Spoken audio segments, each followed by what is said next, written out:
उम्मीद करता हूँ आप सब खैरियत से होंगे। तो आज जो हम टॉपिक डिस्कस करने वाले हैं that is graphical explanation of Boyle's law. तो टॉपिक को बकायदा स्टार्ट करने से पहले इसकी अहमियत मैं आपको लाजमी बता दूं कि आपका कोई भी कम्पिटिटिव एग्जाम है, खासकर एमडी कैट है, ई कैट है या बीपीएससी है, पार्टिकुलरली वो एग्जाम जिसमें एमसीक्यू बेस्ड क्वेश्चंस आते हैं, उन एग्जाम्स के लिए ये टॉपिक बहुत ज़्यादा इंपॉर्टेंट है क्योंकि इसके अंदर ग्राफ्स हैं और ग्राफ में से एमसीक्यूज अक्सर आ जाया करते हैं। थोड़ा सा टेक्निकल टॉपिक है लेकिन इंशाल्लाह हम इसको इस तरीके से कवर करेंगे, ऐसे आसान तरीके से समझेंगे कि आपको इस टॉपिक में से कोई भी एमसीक्यू सॉल्व करने में जरा से भी मुश्किल नहीं आएगी। तो चलिए स्टार्ट करते हैं जी। स्टार्ट करने के लिए आपको दो चीजों को रिकॉल करना जरूरी है। Number 1, boys law. Boys law क्या कहता था कि कांस्टेंट टेम्परेचर पर गिवन अमाउंट ऑफ गैस का प्रेशर उसके वॉल्यूम के इनवर्सली प्रोपोर्शनल होता है। तो ये रिलेशन में यहाँ लिख देता हूँ, pressure is inversely proportional to volume. कब? जब टेम्परेचर और अमाउंट ऑफ गैस या number of moles of gas क्या होती है, कांस्टेंट होती है। दूसरी चीज प्यारे बच्चों याद रखनी है कि PV is equal to nRT, ये हमारे पास जनरल गैस इक्वेशन है, आगे जाकर हम इसको पढ़ेंगे। तो यहाँ से हमारे पास जो प्रेशर और टेम्परेचर का रिलेशनशिप है, या वॉल्यूम और टेम्परेचर की बात करें तो वॉल्यूम और टेम्परेचर एक दूसरे के क्या आते हैं, डायरेक्टली प्रोपोर्शनल। ये दो रिलेशनशिप्स आपने याद रखने हैं कि एक प्रेशर वॉल्यूम के इनवर्सली प्रोपोर्शनल है and the second one volume और टेम्परेचर एक दूसरे के डायरेक्टली प्रोपोर्शनल है। इन चीजों को याद रखकर हम आगे अपने ग्राफ्स को सॉल्व करेंगे। तो पहला ग्राफ प्यारे बच्चों जो हमने डिस्कस करना है that is graph between pressure and volume. ठीक है कि प्रेशर और वॉल्यूम के दरमियान जब ग्राफ बनाया जाता है तो हमारे पास किस तरह की कर्व आती है। तो चलिए जी ग्राफ बना लेते हैं। ये मेरे पास आ गया जी ग्राफ, ये एक्स एक्सिस, ये वाई एक्सिस। एक्स एक्सिस में मैं प्रेशर को ले लेता हूँ और वाई एक्सिस पे मैं वॉल्यूम को ले लेता हूँ जो ऊपर की जानिब इंक्रीज कर रहा है। ठीक है बच्चों, तो जब उसने एक सिलेंडर लिया, सिलेंडर में गैस ली, गैस के प्रेशर को क्या किया, चेंज किया। कब? जब उसने टेम्परेचर और number of moles of gas को क्या रखा था, कांस्टेंट। ठीक है, टेम्परेचर को भी कांस्टेंट रख दिया, number of moles of gas को भी कांस्टेंट रख दिया। फिर उसने उस गैस के जो प्रेशर है उसको चेंज किया। प्रेशर को तब्दील करने से वॉल्यूम भी क्या हुआ, तब्दील हुआ। जब उसने अपने एक्सपेरिमेंट्स की रीडिंग्स को नोट की, नोट करने के बाद उसने एक ग्राफ बनाया। तो ग्राफ हमारे पास कुछ इस तरीके से आया। ये इस कर्व को प्यारे बच्चों हम कहते हैं आइसोथर्म। क्या बोलते हैं, आइसोथर्म। ठीक है जी। अब आइसोथर्म क्यों कहते हैं, क्योंकि देखो आइसो का मतलब होता है सेम। क्या मतलब होता है, सेम। और थर्म का मतलब होता है टेम्परेचर। क्योंकि उसने जितने भी एक्सपेरिमेंट्स किए थे उसमें उसने टेम्परेचर को क्या रखा था, कांस्टेंट। लेट्स से मैं कहता हूं उसने 0 डिग्री सेल्सियस पे जो है एक्सपेरिमेंट्स किए, तो थ्रू आउट द कर्व या through out all experiments temperature उसने कितना रखा, 0 डिग्री सेल्सियस। तो इसलिए जो हमारे पास कर्व आई उसे हम क्या बोलते हैं, आइसोथर्म, यानी क्या है, सेम टेम्परेचर। बेशक आप इस पॉइंट की बात कर लें, यहाँ पे भी टेम्परेचर 0 डिग्री सेल्सियस था। इस पॉइंट की बात करें, यहाँ पे भी टेम्परेचर 0 डिग्री सेल्सियस था। और इस पॉइंट की बात करें तो यहाँ पर भी टेम्परेचर 0 डिग्री सेल्सियस था। क्लियर बात। अब हम ये देखते हैं कि क्या ये कर्व बॉयज लॉ के इस रिलेशन को, जो प्रेशर और वॉल्यूम के दरमियान इनवर्स रिलेशन है, इसको साबित भी करती है कि नहीं करती। इसको समझने के लिए मैं छोटे से स्टेप्स करता हूं। एक तो मैं इन पॉइंट्स को नाम दे देता हूं, ये पॉइंट A है, ये B है और ये C है। ठीक है, सेकंड नंबर पे बच्चों मैं इसकी थोड़ी सी ग्रेडिंग कर देता हूं आपको समझाने के लिए। ये 5, 10, प्रेशर जो है इस तरफ बढ़ता जा रहा है। ठीक है, 20 और ये 25। ठीक है, सेम इसी तरीके से वॉल्यूम को भी ग्रेड कर देता हूं, 5, 10, 15, 20 और ये 25। ठीक है, अब हम एक छोटा सा टेबल बनाते हैं ताकि हम अपने रिलेशनशिप का पता चला सके कि वाकई ये कर्व हमें ये बता रही है कि प्रेशर बढ़ने से वॉल्यूम कम हो रहा है। तो उसके लिए मैं छोटा सा टेबल बनाता हूं जी। एक तो यहाँ पे लिखूंगा मैं पॉइंट्स, दूसरे नंबर पे मैं लिखता हूँ प्रेशर, तीसरे नंबर पे लिखता हूँ वॉल्यूम। ठीक है, अब पॉइंट मेरे पास कौन कौन से हैं? पहला पॉइंट है मेरे पास ए, पॉइंट ए, दूसरा पॉइंट है बी, तीसरा पॉइंट है सी। अब अगर मैं पॉइंट ए की बात करूं तो मेरे पास पॉइंट ए पे जो वॉल्यूम है प्यारे बच्चों वो तकरीबन 23 आ रहा है, ये मैंने लिख लिया 23 dm³। ठीक है, अब अगर मैं पॉइंट ए पे प्रेशर की बात करूं तो ये प्रेशर जो मेरे पास आ रहा है ये लेट्स सपोज 6 आ रहा है। क्लियर होगी बात? अब मैं पॉइंट बी की बात करता हूं। पॉइंट बी पे जो मेरे पास वॉल्यूम है वो कितना है जी 15। और अगर मैं प्रेशर की बात करूं पॉइंट बी पर तो वो मेरे पास आ रहा है 10, 11, हम 12 लिख लेते हैं। ठीक है, यहां तक बात क्लियर है जी। अब हम देखते हैं पॉइंट सी पे। पॉइंट सी पे जो हमारे पास वॉल्यूम है ये आ रहा है 9।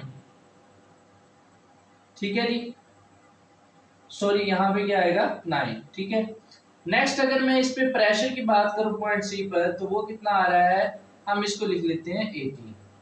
तो ये हमने जी अपने ग्राफ से एक रफली रीडिंग्स ले ली हैं। अब हम इन रीडिंग्स को देखकर अपना टेस्ट करते हैं कि क्या इस आइसोथर्म में ये रूल फॉलो हो रहा है कि नहीं हो रहा। तो प्यारे बच्चों देखो, जब मैं प्रेशर को बढ़ाकर 6 से 12 करता हूं तो वॉल्यूम 23 से कम होकर कितना हो गया 15। फिर मैंने प्रेशर को जब 12 से बढ़ाकर 18 किया तो वॉल्यूम जो है मेरे पास 15 से कम होकर कितना हो गया 9। तो इस रीडिंग से और इस ग्राफ से आइसोथर्म से हमें पता चल रहा है कि जैसे जैसे मैं प्रेशर को इंक्रीज करता जा रहा हूं वॉल्यूम मेरे पास क्या होता जा रहा है, डिक्रीज होता जा रहा है। यही तो बॉयज लॉ ने कहा था कि pressure is inversely proportional to volume. तो जब आप प्रेशर और वॉल्यूम के दरमियान ग्राफ प्लॉट करते हो तो हमारे पास एक आइसोथर्म आती है। आइसोथर्म का मतलब ये है कि जितने भी एक्सपेरिमेंट्स आप करोगे उस पे टेम्परेचर क्या रहेगा, कांस्टेंट। जब आप कांस्टेंट टेम्परेचर लेके रीडिंग्स लेते हो तो ये हमें साबित करता है कि प्रेशर बढ़ाने से वॉल्यूम कम हो रहा है। ठीक है, इसके बाद प्यारे बच्चों नेक्स्ट पॉइंट डिस्कस करते हैं कि जब मैंने पहले कांस्टेंट टेम्परेचर लिया let's suppose 0 degree Celsius, 0 degree Celsius पे मैंने तमाम एक्सपेरिमेंट किए, मेरे पास एक आइसोथर्म आ गई। अब मैं क्या करता हूँ, मैं टेम्परेचर को थोड़ा सा इंक्रीज करता हूँ। लेट्स सपोज मैं 0 से 25 डिग्री सेल्सियस पे ले जाता हूँ। तो जब मैं टेम्परेचर को इंक्रीज करता हूँ, बढ़ाता हूँ और उस टेम्परेचर को कांस्टेंट रख के डिफरेंट एक्सपेरिमेंट्स करता हूँ, 25 डिग्री सेल्सियस ही रख के मैं प्रेशर को चेंज कर रहा हूँ और उसके साथ होने वाली वॉल्यूम में चेंज को मैं नोट करता हूँ और ग्राफ बनाता हूँ। तो जब मैं टेम्परेचर को इंक्रीज करके कांस्टेंट रख के एक्सपेरिमेंट करूंगा तो उससे भी मेरे पास आइसोथर्म आएगी, लेकिन फर्क ये होगा कि वो आइसोथर्म दोनों एक्सिस एक्स और वाई दोनों से कहां चली जाती है, दूर चली जाती है। यानी मिसाल के तौर पर मैंने पहले जो टेम्परेचर 0 डिग्री सेल्सियस लिया था तो मेरे पास कर्व आई यहाँ पर आइसोथर्म। अब जब मैं टेम्परेचर को बढ़ा देता हूँ तो ये आइसोथर्म जो है दोनों एक्सिस से कहां चली जाती है, दूर। तो ये 25 डिग्री सेल्सियस मैंने टेम्परेचर कांस्टेंट रखा और उस पे एक्सपेरिमेंट किए तो मैंने ये देखा कि ये जो हमारी आइसोथर्म थी ये एक्स और वाई दोनों एक्सिस से कहां चली गई, दूर। अब सवाल ये पैदा होता है कि ये दूर क्यों चली गई है। इस बात को समझते हैं कि what is the logic behind that. ठीक है जी, इसके लिए सेम मैं यहाँ पर क्या करता हूँ, 2 पॉइंट्स लगा देता हूँ। एक पॉइंट मैंने यहाँ लगा दिया, दूसरा पॉइंट मैंने यहाँ लगा दिया। इस पॉइंट को मैं ए का नाम दे देता हूँ, इस पॉइंट को बी का नाम दे देता हूँ और दोनों पे जो प्रेशर है वो मेरे पास क्या है, सेम। क्लियर है जी। अब मैं एक छोटा सा टेबल बना लेता हूँ। ये मेरे पास पॉइंट्स आ गए, उसके बाद मेरे पास प्रेशर आ गया, दूसरी चीज मेरे पास क्या आएगी, वॉल्यूम। ठीक है, पॉइंट कौन कौन से है मेरे पास, एक पॉइंट है ए, दूसरा पॉइंट है बी। ठीक है जी, बात जहां तक। अब देखो पॉइंट ए पर जो प्रेशर है वो कितना है, लेट्स से 22 है और पॉइंट बी पर भी प्रेशर कितना है, 22। ठीक है, हमने देखना है वॉल्यूम की बात करनी है। अब देखो पॉइंट ए पर जो हमारे पास वॉल्यूम आ रहा है वो आ रहा है तकरीबन आप कह लो 14 है और अगर पॉइंट बी पर मैं वॉल्यूम की बात करूं तो वो मेरे पास तकरीबन आ रहा है 9। क्लियर है बात। अब ये चीज हमें सवाल का जवाब देगी जो सवाल मैंने पहले किया था कि जब हम टेम्परेचर को इंक्रीज करके और कांस्टेंट रख के एक्सपेरिमेंट करते हैं तो वो आइसोथर्म दूर क्यों आती है। उसकी रीजन ये है बच्चों, देखो पॉइंट ए जो है ये हाई टेम्परेचर वाली कर्व है। ठीक है, तो इस पे जो वॉल्यूम है वो क्या आ रहा है, ज्यादा। और ये जो पॉइंट बी है ये 0 डिग्री सेल्सियस की कर्व पे है और इस पर वॉल्यूम क्या आ रहा है, कम। तो जवाब ये पता चला कि जब आप टेम्परेचर बढ़ा देते हो तो उससे वॉल्यूम बढ़ जाता है। वॉल्यूम बढ़ जाने की वजह से वो कर्व जो है वो दोनों एक्सिस से दूर चली जाती है, क्योंकि हमने पढ़ा है temperature is directly proportional to volume. Temperature बढ़ाओगे तो कर्व वॉल्यूम जो है वो बढ़ जाता है। वॉल्यूम बढ़ने की वजह से जो आइसोथर्म है वो थोड़ी सी दूर चली जाती है। क्लियर हो गई बात। अब इस पॉइंट को जहन में रख के हमने एमसीक्यू को सॉल्व करना है। अब यहाँ से एमसीक्यूज कैसा आता है, देखो एमसीक्यूज ऐसा आता है जी, वो आपको ग्राफ दे देगा, यहाँ पे प्रेशर दे देता है जी, यहाँ पर आपको वॉल्यूम दे देता है, उसके साथ प्यारे बच्चों आपको 3 कर्व बना के दे देगा, 1 2 और ये 3। इस पे लिखता है T1, इस पे T2 और इस पे T3। और आपसे सवाल ये करता है कि करेक्ट ऑप्शन जो है ऑर्डर बताओ, T1 greater than T2 greater than T3। Option B है हमारे पास T1 smaller than T2 smaller than T3 और ऑप्शन सी है T1 greater than T3 greater than T2। तो आपसे वो पूछता है कि बताएं इसमें राइट ऑप्शन कौन सा है। तो जाहिर सी बात है, अभी हमने ये देखा जब टेम्परेचर को बढ़ाया जाता है और कांस्टेंट रख के एक्सपेरिमेंट किए जाते हैं, उससे जो आइसोथर्म आएगी वो एक्स और वाई दोनों एक्सिस से दूर आएगी। तो जो आइसोथर्म जितनी दूर है उस पर वॉल्यूम उतना ज्यादा होगा, और वॉल्यूम ज्यादा होने की वजह से हमें पता है डायरेक्ट रिलेशन है, वॉल्यूम जितना ज्यादा तो टेम्परेचर भी उतना ज्यादा। तो इससे हमें जवाब क्या मिलता है कि T3 बड़ा है सबसे, उसके बाद T2 और उसके बाद T1। तो ये T3 is greater than T2 is greater than T1, ये वाला आपके पास ऑप्शन नंबर बी क्या होगा, राइट आंसर होगा। ठीक है, इसको मजीद अगर आप थोड़ा सा समझो तो ये मैं प्रेशर जो है यहाँ पे सेम प्रेशर पे 3 डॉट्स लगा देता हूँ।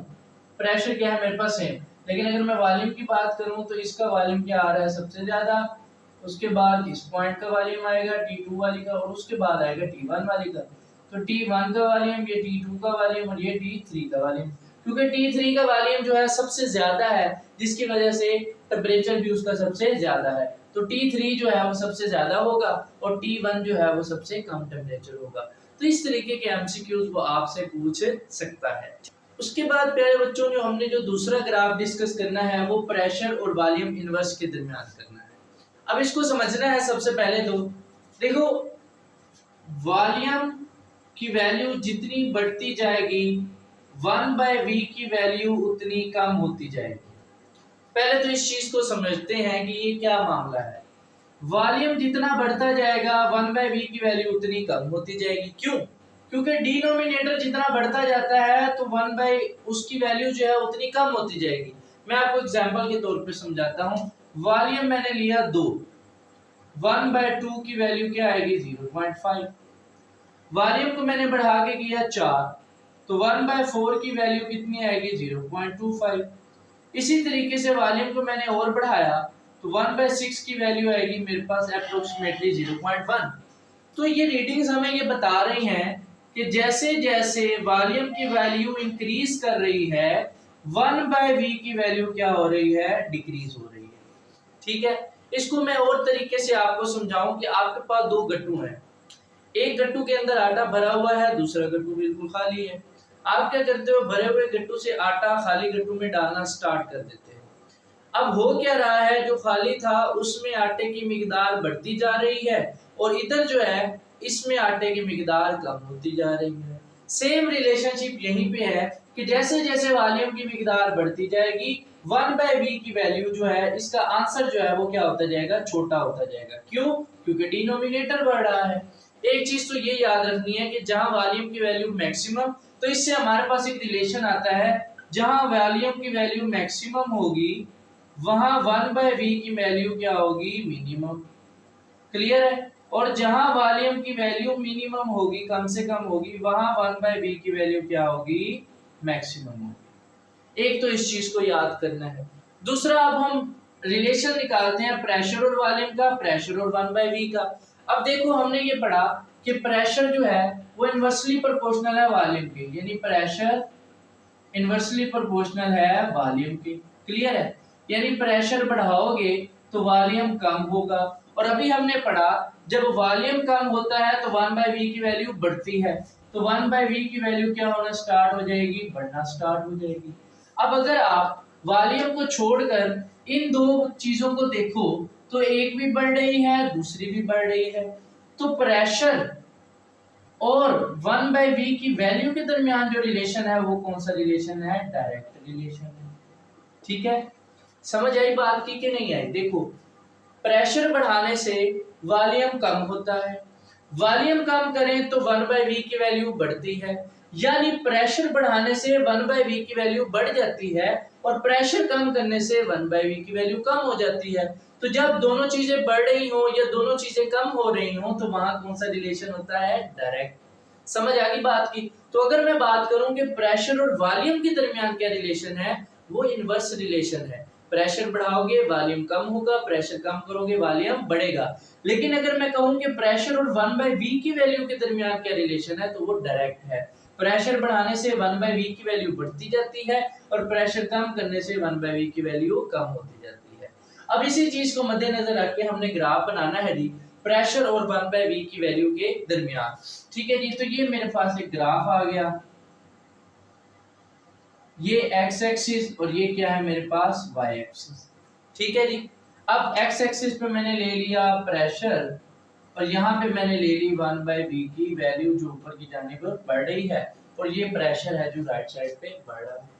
अब जब मैं प्रेशर और 1/v के दरमियान रिलेशन बनाता हूँ, मैंने ग्राफ बनाया एक्सपेरिमेंट करके, तो वो एक स्ट्रेट लाइन आती है। क्या आती है, स्ट्रेट लाइन।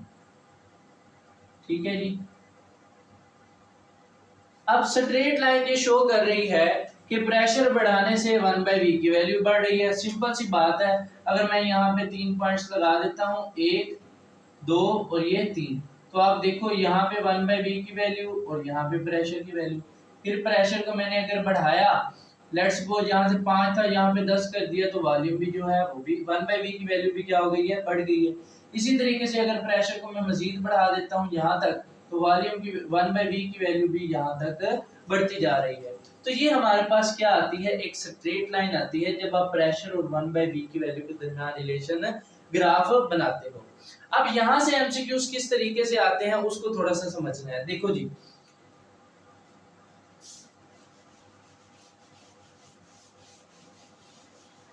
अब बात इस तरीके से है प्यारे बच्चों, ये मेरे पास जी ग्राफ है, ठीक है, यहाँ पे प्रेशर है, यहाँ पे 1/v की वैल्यू है जो ऊपर की जानिब बढ़ रही है। ठीक है जी, अब एक टेम्परेचर पे मैंने ये कांस्टेंट रख के बनाया, फिर मैंने एक दूसरा टेम्परेचर लिया उसको कांस्टेंट रख के बनाया, और तीसरा टेम्परेचर लिया उसको कांस्टेंट रख के ग्राफ बनाया।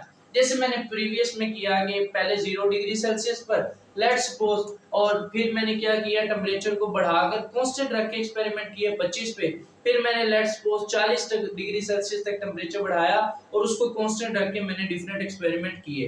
तो ठीक है जी, ये है मेरे पास T1, ये है मेरे पास T2 और ये मेरे पास है T3। अगर क्वेश्चन आ जाता है कि आप बताओ इसमें से टेम्परेचर कौन सा बड़ा है, तो उसको हम कैसे फाइंड करेंगे? आप समझना है बात को। मैं क्या करता हूं जी, यहाँ पर 3 पॉइंट्स लगा देता हूं, ये 1, ये 2 और ये 3। ठीक है जी, ये मैं इस पे ग्रेडिंग कर देता हूं 5 10 15 20 और ये 25। ठीक है, तो प्रेशर जो है वो तीनों पॉइंट्स पे मेरे पास क्या आ रहा है, लेट्स सपोज यहाँ पे पॉइंट है और इसको मैं थोड़ा सा यहाँ पे कर देता हूं। ठीक है जी, तो तीनों पॉइंट्स पे जो मेरे पास प्रेशर है वो क्या है, सेम है। ठीक है, मैं थोड़ा सा पॉइंट टेबल बना देता हूँ, ये मेरे पास पॉइंट्स आ गए। ठीक है, उसके बाद ये मेरे पास प्रेशर आ गया और ये मेरे पास क्या आ गई, 1/v की वैल्यू। क्लियर है जी? 3 पॉइंट्स थे, इसको मैं कह देता हूँ x, इसको मैं कह देता हूँ y, इसको कह देता हूँ z। तो x, y और z, प्रेशर तीनों पे लेट्स सपोज मैंने सेम रखा है 19 19 और 19। अब दूसरी चीज हमने ये समझनी है 1/v की वैल्यू। तो देखो प्यारे बच्चों, इस पॉइंट पे अगर मैं 1/v की वैल्यू की बात करूं, तो पहले मैं इसको ग्रेडिंग दे देता हूं 5 10 15 20 25 और ये 30। ठीक है जी, अब क्या हुआ जी, x पॉइंट पे जो मेरे पास 1/v की वैल्यू है वो तकरीबन कितनी आ रही है, 25। ठीक है, अब अगर मैं y पॉइंट पे बात करूं तो यहाँ पे मेरे पास जो 1/v की वैल्यू आ रही है वो कितनी आ रही है, 16 लाख से। उसके बाद अगर मैं z पॉइंट पे बात करूं तो वो मेरे पास तकरीबन कितनी आ रही है, 9। ठीक है जी, देखो बच्चों अब मेरे पास यहाँ पर टेबल आ चुका है। अब इस टेबल को देखकर मैंने ये बताना है कि मेरे पास टेम्परेचर 1 बड़ा है, टेम्परेचर 2 बड़ा है या टेम्परेचर 3 बड़ा है, या कौन सा इसमें से बड़ा है। तो देखो इस रिलेशन को याद रखना है कि जहां वॉल्यूम की वैल्यू ज्यादा होगी वहां 1/v की वैल्यू कम होगी, और जहां 1/v की वैल्यू मैक्सिमम होगी वहां पे वॉल्यूम की वैल्यू मिनिमम होगी। ठीक है जी, अब देखते हैं, ये पॉइंट था x, यहाँ पे 1/v की वैल्यू क्या है, सबसे ज्यादा, तो यहाँ पर वॉल्यूम की वैल्यू क्या होगी, सबसे कम। वॉल्यूम क्या होगा यहाँ पे, सबसे कम। और z की बात करूं तो यहाँ पर 1/v की वैल्यू क्या है, सबसे कम, तो यहाँ पे वॉल्यूम की वैल्यू क्या होगी, सबसे ज्यादा। ठीक है, और वॉल्यूम का टेम्परेचर के साथ क्या है, डायरेक्ट रिलेशन। तो जहां पर वॉल्यूम ज्यादा वहां पर टेम्परेचर ज्यादा। तो पता क्या चला, ये जो जी पॉइंट था हमारा ये किस पे था, T1 पे। तो T1 पे वॉल्यूम सबसे ज्यादा है, इसलिए T1 का टेम्परेचर भी क्या है, सबसे ज्यादा है। उसके बाद T2 और उसके बाद T3। T3 देखो x पॉइंट पे 1/v की वैल्यू सबसे ज्यादा आ रही है, जहां 1/v की वैल्यू सबसे ज्यादा होगी वहां वॉल्यूम की वैल्यू सबसे कम, और वॉल्यूम की वैल्यू कम तो मतलब टेम्परेचर की वैल्यू कम। तो जो T3 है हमारे पास, इसका टेम्परेचर जो है वो सबसे ज्यादा कम होगा। तो इस तरीके से आपसे एमसीक्यूज पूछे जा सकते हैं। वो आपको ग्राफ बना के दे देगा, टेम्परेचर बना के दे देगा और कहेगा कि बताओ इसमें से करेक्ट ऑर्डर कौन सा है। जस्ट आपने एक ये चीज याद रखनी है कि वॉल्यूम को बढ़ाने से 1/v की वैल्यू कम हो जाती है और वॉल्यूम कम करने से 1/v की वैल्यू बढ़ जाती है। अरे बच्चों याद रखना है, इससे हमें एक बात और भी पता चल रही है कि T1 का टेम्परेचर सबसे ज्यादा है। ठीक है, तो जैसे जैसे आपने टेम्परेचर बढ़ाया, मैं एग्जांपल के तौर पे लिख देता हूँ, ये मेरे पास 0 डिग्री सेल्सियस था, ये 25 है और ये कितना है, 40। ठीक है, तो ये याद रखना है, जब ग्राफ प्रेशर और 1/v के दरमियान बना होगा कांस्टेंट टेम्परेचर पर और कांस्टेंट अमाउंट ऑफ गैस पर, तो जब आप टेम्परेचर बढ़ाते हो तो जो आपकी स्ट्रेट लाइन है वो प्रेशर एक्सिस के करीब होती जाती है। ये एमसीक्यूज के लिए आपके लिए बहुत इंपॉर्टेंट है। ये देखिए, जैसे मैंने 0 से 25 डिग्री सेल्सियस टेम्परेचर रख के एक्सपेरिमेंट किए कांस्टेंट, तो स्ट्रेट लाइन कहाँ आ गई, प्रेशर एक्सिस के थोड़ी करीब। फिर मैंने और टेम्परेचर बढ़ाया तो स्ट्रेट लाइन और ज्यादा प्रेशर एक्सिस के करीब आ गई। इसी तरीके से अगर मैं टेम्परेचर और बढ़ाऊंगा तो लाइन कहाँ पे आएगी, यहाँ पर, यानी प्रेशर एक्सिस के करीब आएगी। जो हमारा तीसरा जो ग्राफ है वो है जी graph between product pressure and volume and pressure. ठीक है, प्रेशर और प्रोडक्ट ऑफ पीवी के दरमियान जब आप ग्राफ बनाते हो तो आपके पास क्या आता है। तो प्यारे बच्चों, ये मेरे पास एक जी ग्राफ है, ये एक्स एक्सिस, ये वाई एक्सिस। एक्स एक्सिस में मैं प्रेशर ले लेता हूँ जो इस तरफ इंक्रीज कर रहा है, और वाई एक्सिस पे मैंने प्रोडक्ट प्रेशर एंड वॉल्यूम ले ली जो ऊपर की जानिब इंक्रीज कर रही है। तो जब आप प्रेशर और product of pressure and volume के दरमियान ग्राफ लोगे तो आपके पास एक स्ट्रेट लाइन आती है which is parallel to the x axis। ठीक है, a straight line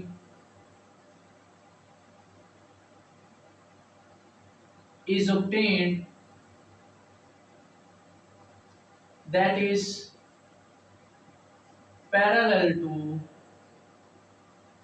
x axis।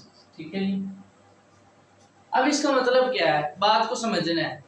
देखो प्रेशर जो है वो इस तरफ क्या कर रहा हूं मैं, इंक्रीज कर रहा हूं। ठीक है, अब बॉयज लॉ ने ये कहा था कि जो product of pressure and volume है वो हमेशा क्या रहती है, कांस्टेंट। वो क्या रहती है, कांस्टेंट। इसका मतलब क्या है, मतलब समझना है। इसका मतलब ये है कि जब आप प्रेशर को बढ़ाते हो, प्रेशर को तब्दील करते हो, तो वॉल्यूम उस हिसाब से चेंज हो जाता है कि product of pressure and volume हमेशा क्या रहती है, सेम रहती है। अब इसको मैं एग्जांपल से समझाता हूँ। मिसाल के तौर पर प्रेशर था 4 और वॉल्यूम था 5, प्रोडक्ट आई आपके पास 20। ठीक है, प्रेशर को आपने बढ़ा दिया, 5 कर दिया, वॉल्यूम किस हिसाब से कम होगा कि ये जो प्रोडक्ट है वो सेम रहेगी, तो वॉल्यूम क्या हो जाएगा 4, फिर आगे 20, फिर आपने प्रेशर को बढ़ा के लेट्स सपोज 10 कर दिया, तो वॉल्यूम उस हिसाब से कम होता है कि जो प्रोडक्ट है वो क्या रहती है कांस्टेंट, तो वॉल्यूम क्या हो जाएगा 2 पे। फिर अगर आपने प्रेशर को बढ़ा के 20 किया है तो वॉल्यूम उस हिसाब से कम हो जाएगा कि ये जो प्रोडक्ट है वो हमेशा क्या आएगी कांस्टेंट। चीज की समझ आई। अब यहाँ पर आपने इस बात को इम्प्लीमेंट करना है। देखो प्रेशर मैं ऐसे बढ़ा रहा हूँ, लेट्स सपोज पहले जब मैंने कोई प्रेशर रखा हुआ था तो मेरे पास जो product of pressure and volume आई वो क्या आई, यहाँ पर आई, ठीक है। अब जब मैंने प्रेशर को बढ़ाया तो प्रेशर बढ़ाने से वॉल्यूम इस हिसाब से कम हो जाता है कि पीवी की वैल्यू हमेशा इसी के ऊपर आएगी। फिर नेक्स्ट आप जब प्रेशर बढ़ाओगे वॉल्यूम उस हिसाब से कम हो जाता है कि पीवी की वैल्यू लेट्स सपोज अगर यहाँ 20 पे आ गई है तो ये अब 20 पे ही आती रहेगी। समझ आ गई बात की। तो ये आपके पास छोटी सी चीज है कि जब product of pressure and volume और प्रेशर के दरमियान ग्राफ बनाया जाता है तो प्रेशर को चेंज करने से वॉल्यूम उस हिसाब से चेंज होता है कि पीवी हमेशा कांस्टेंट रहती है। तो जहां पहला पॉइंट आएगा बाकी सारे पॉइंट भी उसी लाइन में सीध में आएंगे, वो बताएंगे कि product of pressure and volume is constant quantity. अब यहाँ पर छोटा सा एमसीक्यू जो पूछा जाता है कि देखो एक लाइन आपको ये दे देता है, मैं बल्कि छोटा सा यहाँ पे बना देता हूँ ग्राफ आपको समझ आ जाए, ठीक है। यहाँ आपके पास प्रेशर है और यहाँ आपके पास पीवी दे देता है आपको जो ऊपर की जानिब इंक्रीज कर रही है, ठीक है। और आपको यहाँ पर दो स्ट्रेट लाइन दे देता है, एक और ये दो, ठीक है जी। ये दो लाइनें उसने आपको दे दी, यहाँ पे T1 लिखता है, यहाँ पे T2 लिखता है और पूछ लेता है आपसे बताओ कि T1 is greater than T2 या B T1 is equal to T2 या C T2 is greater than T1। तो इसमें से कौन सा ऑर्डर जो है वो ठीक है। अब प्यारे बच्चों याद रखो मैंने आपको रिलेशन बताया था स्टार्ट में PV is equal to nRT। PV का अगर हम टेम्परेचर से रिलेशन देखें तो वो क्या आ रहा है डायरेक्ट, यानी टेम्परेचर जितना ज्यादा होगा पीवी की वैल्यू उतनी ज्यादा होगी। Product of pressure and volume जितना ज्यादा है टेम्परेचर उतना ज्यादा है। अब आप ये देखो कि ये लाइन यहाँ पर है, ये लाइन यहाँ पर है और product of pressure and volume की वैल्यू ऊपर की जानिब बढ़ रही है। यहाँ पे पीवी की वैल्यू ज्यादा है, यहाँ पे पीवी की वैल्यू कम। तो जहाँ पीवी की वैल्यू ज्यादा वहाँ टेम्परेचर ज्यादा, मतलब T2 क्या है ग्रेटर देन T1 है। ये आपके पास इसका क्या आ जाएगा आंसर आ जाएगा। तो इसी क्वेश्चन को इस्तेमाल करके आप इससे आने वाले एमसीक्यूज को भी सॉल्व कर सकते हैं। तो ये थी हमारे पास graphical explanation of Boyle's law, जिसमें हमने ये देखा कि किस तरीके से डिफरेंट जो पैरामीटर्स हैं उनके दरमियान ग्राफ बनाए जाते हैं और उन ग्राफ को लेकर कैसे एमसीक्यूज को जो है वो सॉल्व किया जाता है। आई होप आपको एवरीथिंग क्लियर हो गई होगी, लेकिन अगर कोई बात आपको समझ नहीं आई तो आप कमेंट सेक्शन में पूछ सकते हैं। मिलते हैं नेक्स्ट लेक्चर में, तब तक अपना ख्याल रखिए। खुदा हाफिज।